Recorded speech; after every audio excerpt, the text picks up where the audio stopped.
Eto na naman. Abay ang Committee on Good Government and ano ba yan? Committee on Good Government and Public Accountability o mas kilalang Blue Ribbon Committee sa Kongreso under Congressman Joel Chua ng Maynila ay nagka-interest na po. Actually, sabi niya, naghihintay na lang siya ng official na referral or endorsement ng Kongreso. Halimbawa, mayroong resolution na in aid of legislation ay imbestigahan yung nabalita na ghost student, another anomaly sa Department of Education na nadiscover ng bagong secretary, okay, ng Department of Education under anong tawag dito, under Sani Angara. Ay milyon-milyon po ang ginastos na pera ng bayan, pero wala naman palang estudyante, ghost employees nga, multong estudyante. Racket na naman ito. Pakinggan po ninyo itong report ng UNTV. Isa sa mga lehitimong media organization, news organization dito sa ating bansa. Sa House Good Government and Public Accountability, nakahanda ang komite na talakayin ang issue ng umano'y ghost beneficiaries sa Senior High School o SHS Voucher Program ng Department of Education o DepEd. Tugon ito ng chairperson ng komite na si Manila 3rd District Representative Joel Chua matapos na ipanukala ni House Assistant Majority Leader ako Bicol Party List Representative Jill Bongalon. Tumutukoy ang SHS Voucher Program sa tulong na ipinagkakaloob ng DepEd sa piling senior high school students upang makapag-aral sa mga pribadong paaralan. Nagkakahalaga ang voucher ng 14 to 22,000 pesos. Well, kung sa atin naman ipinasa yan, di tayo gagawin din po natin kung ano po ang trabaho natin. At syempre, ito'y mga issue na mahalaga na dapat din natin tugunan. Batay sa ulat, 1.28 milyon ang benepisyaryo sa SHS Voucher Program ng DepEd noong 2024, subalit napag-alamang mayroong 12 private schools ang may ghost beneficiaries. Taong 2016 pa umano mayroong non-existing students sa private schools. Giit ni Congressman Bongalon, kailangang maumpisahan sa lalong madaling panahon ang parallel probe. This is an issue na hindi po dapat mapabayaan, and I guess kailangan maimbestigahan in all angles. Ito pong naging issue ng ghosting dito po sa Senior High School Voucher Program.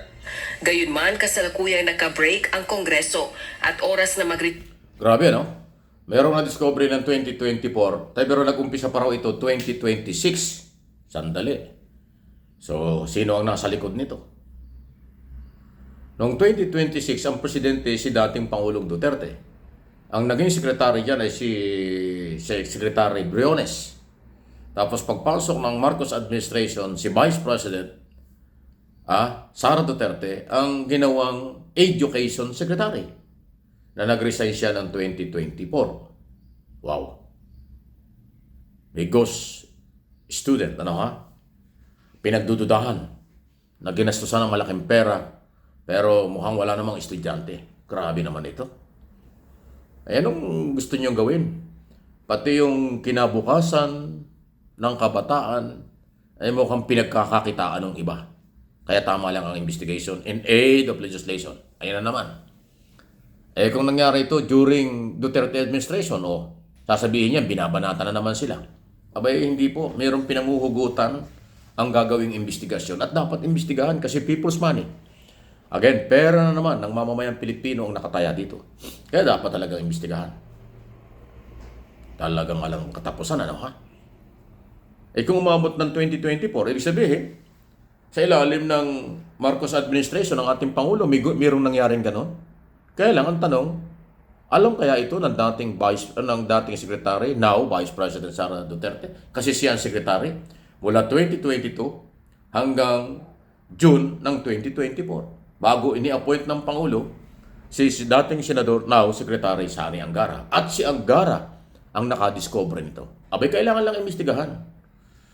Pero ng bayan, pangalawa, ay bakit nababahira ng pagdududa? Ang dapat ay hindi pinagdududahan at hindi dapat sinasamantalang kabataan natin. Ang kabataan ng pag-asa ng bayan dapat pinag-aaral habang may panahon. Kaya nga sa ilalim ng saligang batas, number 1 ang budget ng Department of Education para nga sa education ng mga kabataan ng ating bansa sa mga public school yan. Ay kung merong ghost student, may perang ginamit, ginastos, pero wala naman palang estudyante, naloko na. Nagkawindang-windang na naman. Hindi ko sinabing may kinalaman ng nakaraang gobyerno, pero under investigation na kayo. At yan nga hinihintay ni... So, dalawa na. Congressman Bongalon, gusto magpa-imbestiga, in aid of legislation yan, resolution lang yan eh. At pag mayroong resolution, may endorsement yan mula sa Speaker, Majority Leader, Committee on Rules, patungo na yan sa committee, Blue Ribbon Committee ni Congressman Chowa. Hanggang June 30 pa ang pagiging congressman nila. Kaya pwede pang imbestigahan yan. Wow, bago na naman ito. Baka sabihin naman ng mga kampo ng Duterte, sinisiraan. Hindi paninira ito. Merong pinanggagalingan. Merong pinanghuhugutang issue. At sa lahat ng ahensya ng gobyerno, kung merong pagdududa na nawawalang pera, dapat imbestigahan. Noon at ngayon. Kahit ngayon. Under ng ating gobyerno sa kasalukuyan. Kung may pagdududa sa ibang department, bakit hindi imbestigahan? Basta involve ang pera ng bayan. Dapat bigyan ng hustisya ang mga nagbabayad ng buwis. Lalo ngayong buwang ito, ngayong first quarter ng 2025, filing na naman, bayaran naman ng tax. Sayot sa gusto nyo, magpapile ng income tax ang lahat ng Pilipino. Umaasang bilyon ang makukolektang buwis. Ay yung lahat ng koleksyon ng buwis na yan ng BIR, yan ang gastusin ng lahat ng ahensya ng pamahalaan, especially sa Executive Department. Kaya ang people's money, pera ng mamamayang Pilipino, dapat pinapahalagahan, pero protektahan. At kung ginagamit ito at inaabuso ng iba, managot kayo. Managot. Katulad ng controversial na nag-collapse na tulay diyan sa Isabela. Sino man ang may kinalaman dyan? Ang nakaraang gobyerno at kasalukuyan, dapat managot ang district engineer, provincial director, o regional director ng DPWH. Bakit may dumaan ng truck, bumigay na yan. Eh kung sabi nila, overload yung truck, oy bakit pinayagan dumaan dyan? Again, gobyerno pa rin ang may pagkukulang. Bakit pinayagan ng mga otoridad dumaan yung overload? Kung hindi naman overload, bakit bumigay yung tulay? O di ba? Pag ang tulay bumibigay, ang duda ng tao, tinipid ang pera. Kinurap yung pera. Walang quality matibay.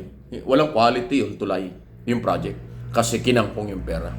Binulsa yung pera. Yan ay obligasyong panagutin at alamin ng mga kinaukulan. Kaya Secretary Bunoan, DPWS, kumilos ka naman sir. Bilis-bilisan mo.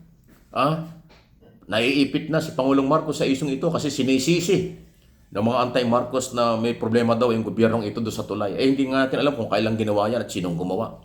Yung engineer na gumawa, nagpagawa, yung contractor, yung lahat ng kinaukulan ng mga taga-DPWH dyan sa Isabela, dapat imbestigahan din yan. Bakit nasisira yung tulay? Wala namang kalamidad. Tinipid nyo kasi parang pandesal yan siguro pagkagawa. Ampaw. Walang laman ng gitna. Walang bakal. Baka kulang ang materyales. Tinipid. Para pagkakitaan. Bumigay. Sino may kasalanan? Kayo yan. Please like, share ng video ito.